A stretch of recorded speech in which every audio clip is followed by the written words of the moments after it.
शनि व्रत कथा दूसरा अध्याय शुरू। सूत जी ने कहा, हे ऋषियों, शनिदेव की एक और महिमा का बखान करता हूँ, जो समस्त ग्रहों को शांत करने वाली और समस्त ऐश्वर्यों का स्वामी बनाने वाला है। जो इस महिमा को 16 शनिवार को श्रद्धापूर्वक पवित्र होकर पाठ करता है, उसके सभी ग्रह क्लेश, वे रोग और व्याधियाँ दूर हो जाते हैं। ध्यान से सुनो। एक समय की बात है कि सूर्य, चंद्रमा, मंगल, बुध, बृहस्पति, शुक्र, शनि, राहु, केतु, इन 9 ग्रहों में परस्पर झगड़ा हो गया कि इनमें सबसे बड़ा कौन है। इस विवाद को परस्पर सुलझा ना सके और सब मिलकर देवराज इंद्र के पास जा पहुँचे और कहा कि आप हमारा न्याय करके ये बतलाएं कि हम नवोग्रहों में सबसे बड़ा कौन है। इंद्र भी इनका प्रश्न सुनकर घबरा गए और कहने लगे कि मुझमें ये समर्थ नहीं है कि मैं किसी को छोटा या बड़ा बतलाऊं। इस समय भूलोक अर्थात धरती पर वीर विक्रमादित्य राजा प्रजा के दुखों को दूर करने वाले हैं, इसलिए आप लोग उन्हीं के पास जाएं, वे ही आपका इंसाफ कर सकते हैं। तभी सभी ग्रह चलकर विक्रमादित्य की सभा में उपस्थित हुए और अपना प्रश्न राजा के सामने रखा। राजा विक्रमादित्य भी उनकी बात को सुनकर चिंता में पड़ गए कि मैं अपने मुख से किसको छोटा और किसे बड़ा कहूँ। जिनको भी मैं छोटा बतलाऊंगा वही क्रोध करेगा। परंतु उसका झगड़ा निपटाने के लिए राजा ने एक उपाय सोचकर सोना, चांदी, कांसा, पीतल, सीसा, रागा, जस्ता, अवरक और लोहा आदि 9 धातुओं के 9 आसन बनवाए और सभी उन आसनों को क्रम से, जैसे सर्वप्रथम स्वर्ण सिंहासन और अंत में लोहे का आसन लगाया गया। इसके पश्चात राजा ने सब ग्रहों से कहा कि आप सब अपने अपने आसनों पर विराजमान होइए। जिसका आसन सबसे आगे वह सबसे बड़ा और जिसका आसन सबसे पीछे वह सबसे छोटा जानिए। चूँकि लोहा सबसे बाद में अर्थात पीछे था और वह शनिदेव का आसन था, इसलिए शनिदेव ने समझ लिया कि राजा ने मुझे सबसे छोटा बना दिया है। इस पर शनि को अत्यंत क्रोध हुआ और कहने लगा, राजन, तुम मेरे पराक्रम को नहीं जानते। हमें नीचा दिखाकर तुमने बहुत बड़ी गलती की है। अतः अब तुम्हें मेरे प्रकोप से सृष्टि में कोई नहीं बचा सकेगा।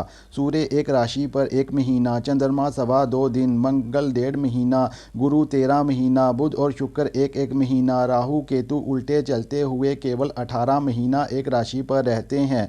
परंतु मैं एक राशि पर 30 महीने तक रहता हूँ और बड़े बड़े देवताओं को भी मैंने महान कष्ट दिए हैं। राजन सुनो, रामचंद्र जी को 7.5 आई तो वनवास हो गया और रावण पर आई तो राम लक्ष्मण ने सेना लेकर लंका पर चढ़ाई कर दी। समस्त दानवी कुल का नाश हो गया। इसलिए हे राजन, अब तुम भी सावधान रहना। विक्रमादित्य ने कहा, शनिदेव, मैंने सत इंसाफ किया है, इसके चलते आप जो भी कुछ करना चाहें कर सकते हैं। होगा वही जो भाग्य में लिखा होगा। कुछ काल व्यतीत होने पर राजा पर 7 आई तो शनिदेव घोड़ों के सौदागर का रूप धरकर अनेक तरह के सुंदर घोड़ों के सहित विक्रमादित्य की राजधानी उज्जैन में आए। राजा उन घोड़ों को देखकर एक श्रेष्ठ घोड़ा चुनकर उस पर सवारी करने के लिए चढ़े।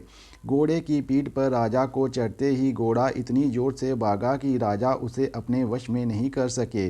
घोड़ा बहुत दूर तक बारी जंगल में जाकर राजा को पटककर अंतर्ध्यान हो गया। इसके बाद राजा अकेले जंगल में भटकता रहा। बहुत देर बाद राजा ने भूख और प्यास से दुखी होकर एक ग्वाले को देखा। ग्वाले ने राजा को प्यास से पीड़ी देकर पानी पिलाया। पिपासा शांत होने पर राजा ने समीप के शहर का मार्ग पूछा तो ग्वाले ने उसे सीधा मार्ग बतला दिया। राजा की उंगली में एक अंगूठी थी, वह उसने निकालकर प्रसन्नता के साथ ग्वाले को दे दी और स्वयं ग्वाले द्वारा बताए हुए मार्ग पर चल दिया। राजा शहर में पहुंचकर एक सेठ की दुकान पर जाकर बैठ गया और अपने आप को उज्जैन का रहने वाला तथा अपना नाम बीका बतलाया। सेठ ने उसे एक कुलीन व्यक्ति समझकर जल आदि पिलाया। भाग्यवश उस दिन सेठ की दुकान पर बिक्री बहुत अधिक हुई। तब सेठ उसे भाग्यवान मनुष्य जानकर भोजन कराने के लिए अपने साथ घर ले गया। भोजन करते समय राजा ने एक अत्यंत ही आश्चर्य की बात देखी कि खूंटी पर एक हार लटक रहा है और वह खूंटी उस हार को निगल रही है। भोजन के बाद आवश्यकता पड़ने पर जब सेठ को घर में हार नहीं मिला तो सबने यही निश्चय किया कि सिवाय बीका के और कोई घर में नहीं आया। अतः अवश्य ही उसी ने हार चोरी किया है। परंतु बीका राजा ने हार लेने से इनकार किया। इस पर 5-7 आदमी एकत्रित होकर राजा के सामने उसे ले गए और कहा कि ये आदमी तो भला प्रतीत होता है, परंतु सेठ का कहना है कि इसके अलावा और कोई घर में आया ही नहीं, अतः हार की चोरी इसी ने की है। तब राजा ने आज्ञा दी कि इसके हाथ पैर काटकर चौरंगा किया जाए। राजा के आदेश का तुरंत पालन किया गया और विक्रमादित्य के हाथ पैर काट दिए गए। उसकी ऐसी दशा हो गई कि यदि किसी ने पानी मुख में डाल दिया तो पी लिया और रोटी का टुकड़ा मुख में डाल दिया तो खा लिया, अन्यथा यूं ही पड़ा रहा। इस प्रकार कुछ काल व्यतीत हो जाने पर एक तेली उसे अपने घर ले आया और उसे कोलू पर बिठा दिया। बीका कोलू पर बैठा हुआ अपनी जुबान से बैल हाँकता रहा। जब राजा की दशा ठीक हो गई और एक रात वर्षा ऋतु के समय मल्हार राग गाने लगा तो उसका गाना सुनकर उस नगर की राजकन्या उस पर मोहित हो गई और दासी को खबर लेने के लिए भेजा कि इस शहर में ये मल्हार राग कौन गा रहा है। दासी सारे शहर में फिरते फिरते क्या देखती है कि तेली के घर में एक चौरंगा गा रहा है। दासी ने महल में आकर राजकुमारी से सारा वृतांत कह सुनाया। बस उसी क्षण राजकुमारी ने अपने मन में ये प्रण कर लिया कि चाहे वह कुछ भी हो, किंतु मैंने उसी से विवाह करना है और खाना पीना छोड़ दिया। रानी ने राजकुमारी से उसके दुख का कारण पूछा तो राजकुमारी ने कहा, हे माता, मैंने ये प्रण कर लिया है कि तेली के घर में चौरंगा है, उसी के साथ विवाह करूंगी। माता ने कहा, पगली, तुमको किसी राज्य के राजकुमार के साथ ब्याया जाएगा।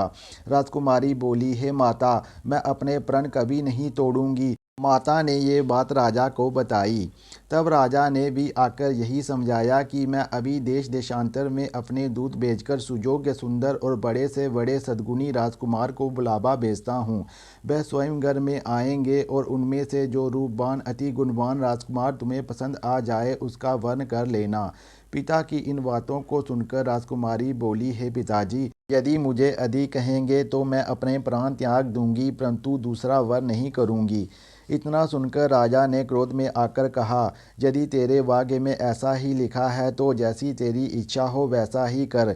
राजा ने उसे समय तेली को बुलाया और कहा कि तेरे घर में जो चौरंगा है उससे मैं अपनी कन्या का विवाह करना चाहता हूँ। अपने घर जाकर विवाह की तैयारी करो। तब तेली अपने घर आकर विवाह की तैयारी करने लगा और राजा ने उसी समय राजकुमारी का विवाह चौरंगा अर्थात विक्रमादित्य के साथ कर दिया। रात्रि में शनिदेव ने विक्रमादित्य को सपन दिया कि कहो राजा, मुझे छोटा कहकर तुमने कितने दुख उठाए हैं। तब राजा ने अनेक प्रकार से क्षमा मांगी। शनिदेव ने प्रसन्न होकर विक्रमादित्य को पुनः हाथ पैर दे दिए। तब विक्रमादित्य ने कहा, महाराज, एक मेरी प्रार्थना अवश्य स्वीकार करें कि जैसा दुख आपने मुझे दिया है ऐसा दुख किसी मनुष्य को ना दें। शनिदेव ने कहा, तुम्हारी ये प्रार्थना स्वीकार है। जो मनुष्य मेरी ये कथा कहेगा या सुनेगा उसको मेरी दशा में कभी किसी प्रकार का दुख या क्लेश प्राप्त नहीं होगा और जो नित ही मेरा ध्यान करेगा और चींटियों को आटा डालेगा उसके सब मनोरथ पूर्ण होंगे। जब राजकुमारी की आंखें खुली और उसने विक्रमादित्य के हाथ पैर देखे तो आश्चर्य को प्राप्त हुई। उसको आश्चर्यचकित देखकर राजा ने अपना वृत्तांत कहा और ये भी बतलाया कि मैं उज्जैन का राजा विक्रमादित्य हूँ। प्रातःकाल राजकुमारी से जब उसकी सहेलियों ने पूछा तो उसने पति का हाल सबको कह सुनाया। तब उसने अत्यंत प्रसन्नता प्रकट की और कहा कि ईश्वर ने आपकी मनोकामना पूर्ण कर दी। जब उस सेठ ने ये बात सुनी तो वह सेठ विक्रमादित्य के पास गया और उसके पैरों में गिरकर क्षमा मांगने लगा कि आप पर मैंने चोरी का झूठा दोष लगाया, अतः आप मुझे जो चाहे दंड दे सकते हैं। राजा विक्रमादित्य ने कहा कि इसमें आपका कोई दोष नहीं है, क्योंकि मुझ पे शनिदेव का क्रोध था, इसी कारण ये सब दुख मुझे झेलना पड़ा। तब सेठ ने राजा विक्रमादित्य को दोबारा आमंत्रित कर अपने घर आदर के साथ भोजन के लिए ले गया। जिस समय राजा भोजन कर रहे थे उसी समय एक बात राजा ने सबको दिखाई। जो खूंटी हार पहले निगल गई थी अब वह उगल रही थी। राजा ने कहा कि उस समय मुझ पर शनिदेव का क्रोध था, तब खूंटी हार निगल गई थी। अब शनिदेव का क्रोध शांत हो गया और उनकी दशा समाप्त हो गई तो खूंटी ने हार उगल दिया। इसके बाद सेठ ने भी अपनी कन्या का विवाह विक्रमादित्य के साथ कर दिया। फिर कुछ समय बाद राजकुमारी मनबापती सेठ की कन्या श्रीमती कंबरी तथा दोनों जगह से दहेज में प्राप्त अनेक दास दासियों, रथ व पालकियों सहित विक्रमादित्य उज्जैन की ओर चले। उज्जैन पहुंचने पर सारे शहर में बड़ा भारी महोत्सव मनाया गया और रात में दीपमाला की गई। दूसरे दिन राजा ने सारे शहर में ये सूचना कराई कि शनि देवता सर्वग्रहों में सर्वोपरि हैं। इन्हें मैंने छोटा बतलाया, इसी से मुझे ये दुख प्राप्त हुआ। इनके क्रोध के सामने हमें किसी देवी देवता ने भी नहीं बचाया। तत्पश्चात उन्होंने शनि देवता की विधि विधान से पूजन किया और प्रजा पालन में तत्पर हो गए। संसार में जो भी मानव शनिदेव की कथा कहता या सुनता है, उसके ऊपर शनिदेव का प्रभाव नहीं होता। जिनके ऊपर शनि की 7.5 व डैया चल रहा हो, वे मानव इस कथा को पढ़ या सुनकर सकल मनोरथ पा सकता है।